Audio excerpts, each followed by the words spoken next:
మా పవర్ చూపాల అధికారం ఉన్నదంటూ కోర్టు ఆదేశాలు పాటించిన హైడ్రా తీరుపై హైకోర్టు ఆగ్రహం. 50-100 గజాల నిర్మాణాలు ఎందుకు కూలుస్తున్నారు? భారీ నిర్మాణాల జోలికి బిల్డోజర్లు ఎందుకు వెళ్ళట్లేదు? ఇష్టానుసారం చేస్తామంటే మేము సత్తా చూపిస్తాం. హైడ్రా కన్నా ఉన్నతమైనటువంటి అధికారాలు కోర్టుకు ఉంటాయి. మీ మీద రోజుకు 10 పిటిషన్లు దాఖలవుతున్నాయి.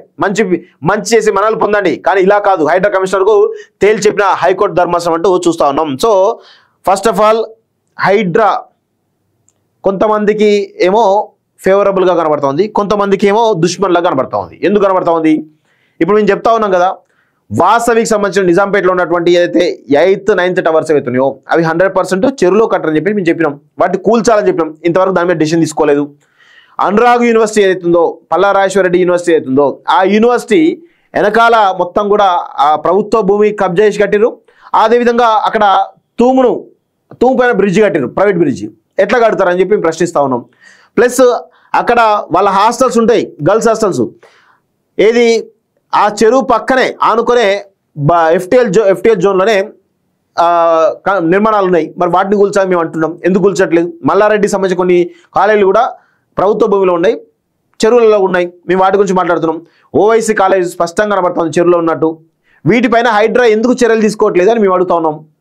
సో మీరు చేసే విధానంలో ఎన్ని పొరపాట్లున్నాయో ఒక్కసారి తెలుసుకోండి. చాలా ఇంకా ఇవి కాకుండా చాలా ఉన్నాయి.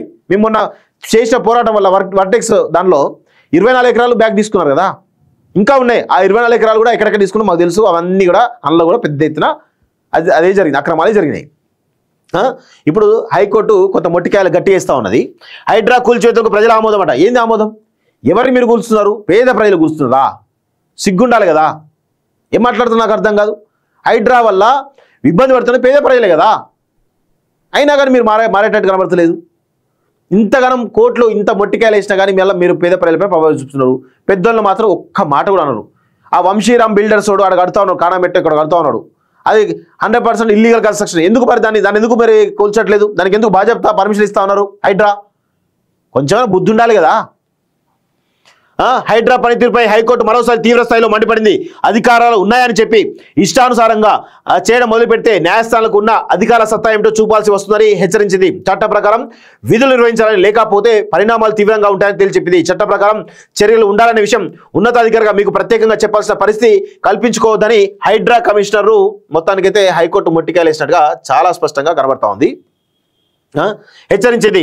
సచివాలయంలో అధికారులు వారితో అధికారం ఇచ్చిన వ్యక్తులు ప్రజాశాంతి, సామాజిక శాంతి అవసరం లేదని భావిస్తున్నారా, లేక వాటిని విస్మరిస్తున్నారా అని ప్రశ్నించింది. రంగారెడ్డి జిల్లా కానమెట్ గ్రామంలోని తుమ్మిడిగుంట ట్యాంక్ పునరుద్ధరణ పనుల్లో భాగంగా ఇతరుల భూముల్లో యథాతథ స్థితి కొనసాగించాలన్న ఉత్తర్వులకు ఉల్లంఘించడంపై దాఖలైన కోర్టు ధిక్కరణ పిటిషన్లపై జస్టిస్ బి విజయసేన శుక్రవారం విచారించారు. గత ఆదేశాల మేరకు ఆన్లైన్లో విచారణకు హాజరైన హైడ్రా కమిషనర్ రంగనాథ్ను ఉద్దేశించి న్యాయమూర్తి ఘాటుగా స్పందించారు.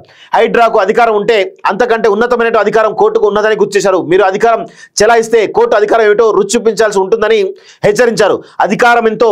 అధికారంతో మంచేసి ప్రజల మన్ననలు పొందాలని హితవు పలికారు. అప్పుడే మీ పనితీరును ప్రజలు ఆమోదిస్తారని చెప్పారు. ఏ పని చేసినా అది చట్టబద్ధంగా ఉండాలని స్పష్టం చేశారు. మరోసారి ఇదే విధంగా కోర్టుకు పిలిపించుకునే పరిస్థితి కల్పించుకోవద్దని, అటువంటి అవకాశం ఇవ్వకుండా విధులు నిర్వహించాలని సూచించారు. రోజుకు 10 పిటిషన్లు వస్తున్నాయట. ప్రజారోగ్యం కోసమే అంటూ రంగనాథ్ మాట్లాడుతున్నారు. సరే, ప్రజారోగ్యం కొరకైతే వంశీరామ్ బిల్డర్స్ కానీ, వాసవిక బిల్డర్స్ కానీ, ఇంకా మై హోమ్ కానీ, ఇంకా చాలా ఉన్నాయి కదా, అన్నింటిని నిగ్గు తెలుసుద్దాం. అవుతుందా నీ వాళ్ళ ప్రజారోగ్యం అని చెప్పి పేదవాళ్ళ ఇల్లు కొనుగొడతారా? కొంచెం కూడా సిగ్గు అనిపిస్తలేదా? హైడ్రా ప్రజలు ఆమోదం తెలిపినట్టు రేవంత్ రెడ్డి మాట్లాడుతూ ఉన్నాడు. ఏం మాట్లాడతారు? ఇక కోర్టు జారీ చేసిన ఉత్తర్వులు ఉల్లంఘించాలన్న ఉద్దేశం తమకు లేదని హైడ్రా కమిషనర్ రంగనాథ్ చెప్పారు. కోర్టు స్టే ఉత్తర్వులు జారీ చేసిన వెంటనే పనులను నిలిపేయాలని తమ సిబ్బందిని ఆదేశించామని తెలిపారు. తొమ్మిడిగుంటలో మెడికల్ వ్యర్థాలు 5-6 అడుగుల మేర వేశారని, ప్రజారోగ్యాన్ని దృష్టిలో ఉంచుకొని వాటిని తొలగించామని చెప్పారు. ఆ ప్రదేశం డంపింగ్ యార్డ్లా మారుతున్నదని, అక్కడ 100 మంది నివాసం ఉంటున్నారని, నీటి కాలుష్యం ఏర్పడి ప్రజలు అనారోగ్యం బారిన పడుతున్నారని తెలిపారంటూ చూస్తున్నాం. సో ఇక్కడ ఏమైతుందంటే కర్మ ఎవరిని వదిలిపెట్టదు. రంగనాథ్ గారు, మీరు చేసేటువంటి పనికి మాలిన కట్టడాలను కూల్చేసే విధంలో పేద ప్రజలు ఏ విధంగా అయితే కూల్చేస్తున్నారో మీ అందరూ గమనించాం కదా.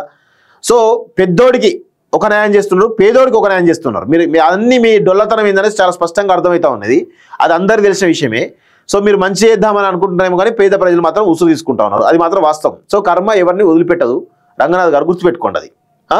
సో ఇక్కడ హైకోర్టు చాలా స్పష్టంగా హైడ్రా పైన విపరీతమైనటువంటి ఆరోపణలు అయితే చేయడం జరిగింది. సీరియస్ అయింది వాస్తవంగా.